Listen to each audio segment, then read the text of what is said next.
Now at 4, it's finally here. Lyft is now operating in Shreveport. We'll show you how you can get a Lyft around town.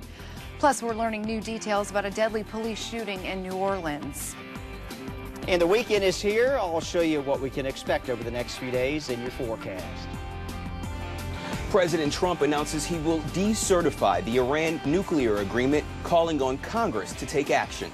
I'm Seth Lemon at the White House with the details coming up. And it's Friday the 13th. What are you afraid of? We'll take a look at some unusual fears. KSLA News 12 Now at 4 begins right now.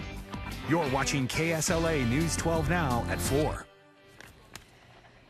Need a Lyft? Everyone in Shreveport is buzzing about the new ride-sharing company Lyft, launching just a few hours ago in Shreveport today. Now let's go ahead and show you the area that it is covering in Shreveport. Behind me, you can see that Lyft will cover all the way from the Texas-Louisiana state line all the way out to just past Arcadia, nearing the Simsboro area. It actually goes up to Oil City and then down past Stonewall. So a lot of excitement, everyone really talking about finally we were able to get a ride-sharing company here in the Shreveport area. I want to go ahead and show you, though, their online website. If we scroll up here, it's very easy to maneuver. You go to Lyft.com, or make sure you have the app downloaded on your cell phone. That way you can explore how much cab fares could be.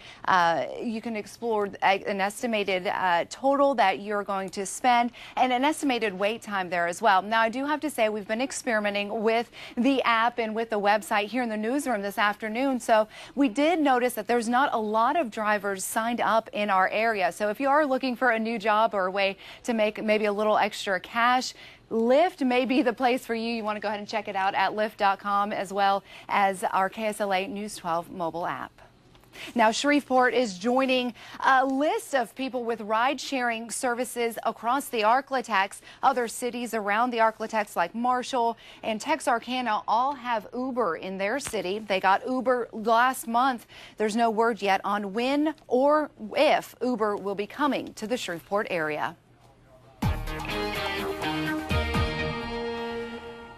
Let's go ahead and check in now with Chief Meteorologist Jeff Castle, standing by in our Storm Tracker 12 Weather Center. Jeff, a great night for Friday night football and a great night to go catch a Lyft if you need one. Exactly, or did you maybe just walk, because we've actually got some pretty nice weather out there for that as well. Very calm conditions here on your Friday evening, whatever you have going on, and if it involves outdoors, it's going to be perfect weather for it. No problems rain-wise. Live first alert Doppler radar. Main issue temperature-wise, because it's been a little bit on the hot side out there. In fact, we're still in the 90s in Shreveport, 91 degrees this afternoon, 91 in Natchitoches. Cooler readings, and by cooler we're talking upper 80s around the I-30 corridor. 88 right now in Texarkana. We've got 88 as well in DeQueen, Arkansas. Forecast for this evening for high school football games look good.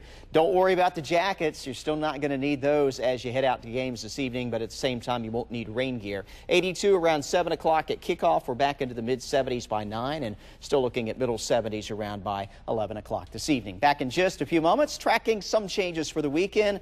I'm monitoring our next cold front. I'll tell you what that means for rain chances and temperatures. That's coming up in your forecast.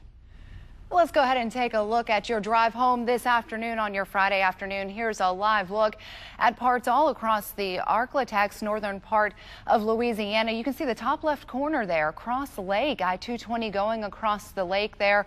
No major incidents to pass along to you at this time, so we're going to go ahead and give you the green light as you begin your trek home this afternoon. Just hours ago, the New Orleans Police Department held a news conference after one of their own died in an early morning shootout. The police chief says the gunman will be charged with first-degree murder. 29-year-old Officer Marcus McNeil was patrolling the streets when he saw something suspicious. When he got out of the car, the gunman opened fire on the officer.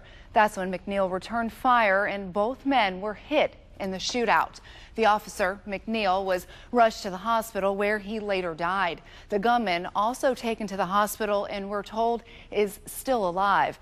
Now here's a closer look at the fallen officer, Marcus McNeil. He's a 3-year veteran of the department, having served with the New Orleans 7th District since July of 2015. He leaves behind a wife and 2 children, ages 5 and 2. The New Orleans Police Department released a statement earlier today saying, in part, they're mourning for their fallen officer.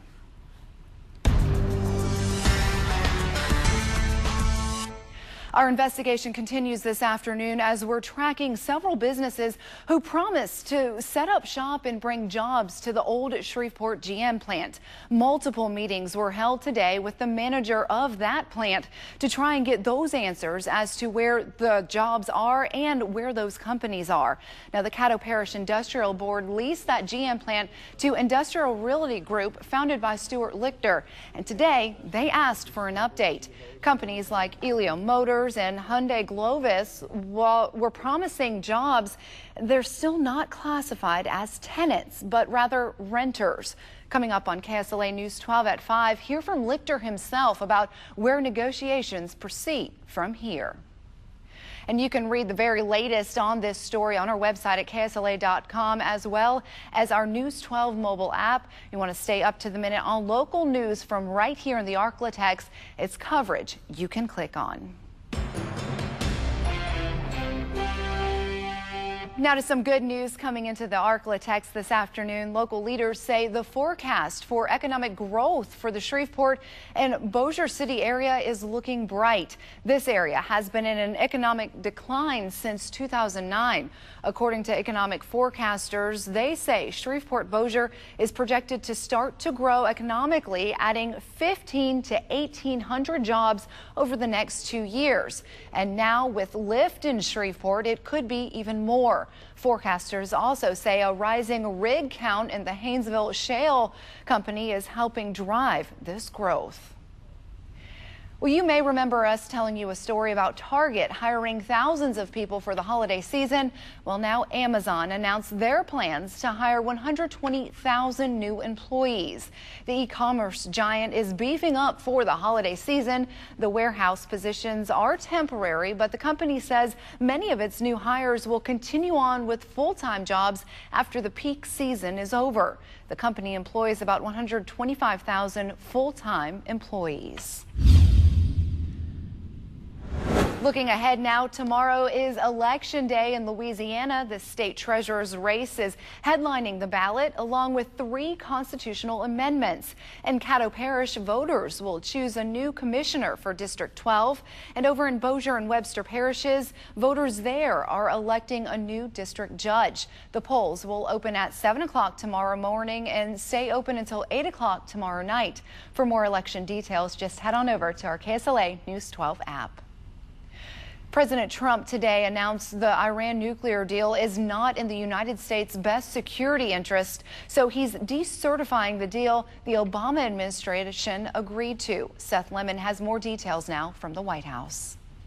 Today, that we cannot and will not make this certification. President Trump says he is decertifying the Iran nuclear deal, but he's not going to follow through with his campaign promise to tear the deal up. For now. In the event we are not able to reach a solution working with Congress and our allies, then the agreement will be terminated. In addition to decertifying the deal, the U.S. issued new sanctions against Iran's Revolutionary Guard, which the White House says is a sponsor of terrorism. It places new sanctions on Iran's ballistic missile program, which is separate from the nuclear deal. And the decision starts a 60-day countdown for Congress to decide whether to reinstitute new sanctions against Iran. The White House has been working with Senators Bob Corker of Tennessee and Tom Cotton from Arkansas to draft new legislation to fix what they call flaws in the pact. Critics worry the decision could allow Iran to opt out of the deal and start working on nuclear weapons again. President Trump's refusal to recertify is a grave mistake that threatens America's security and our credibility at a very critical time. Iran and America's European allies who co-signed the deal say they will not renegotiate the pact. Seth Lemon for CBS News, the White House. Senator Corker says he expects to be able to introduce the new legislation within 2 weeks. Well, millions of people who collect Social Security can expect a small increase in their next checks next year. Preliminary figures suggest the annual increase will be around 2%. That translates into an extra $25 a month for the average beneficiary. The average Social Security recipient receives about $15,000 a year. From one shooting victim to another, see how people from the Colorado movie theater shooting are helping victims in Las Vegas. And as the wildfires continue to burn in California, the death toll continues to rise. We'll have the very latest from firefighters out there battling the blaze. And today's heat is going to carry over into tomorrow. I'll let you know when we can expect our next cool down in your forecast after this break. Stay with us.